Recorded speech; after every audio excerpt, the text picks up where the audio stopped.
Can you describe what that stressful, chaotic environment looks like? Well, to paint a visual picture, Joe, if you imagine an office, and in many offices, there are different parts of the real estate that are dedicated to different functional teams. Mhm. So typically, you'll have a cluster of finance people sitting over here, and real estate people here, and marketing there, and merchandising over here, if that's a function in the company.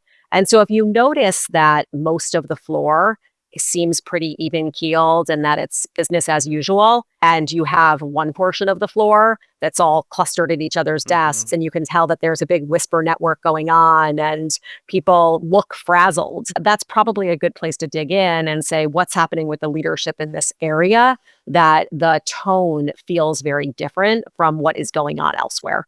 And of course, if the whole office is exhibiting the signs that I mentioned, it's a broader nut to crack. Well, I think you can relate to the person coming up to your desk and saying, "Hey, did you hear about this?" Yes, exactly. In the hushed tone. Yeah. Yeah. You mentioned that this the outward sign is that a leader's team is even keeled. They're getting on with business as usual. What is the leader doing in these moments? And we can talk about it more specifically later, but what is the leader doing to sort of foment this even keeledness? Well, to create the even keeledness, they are being present.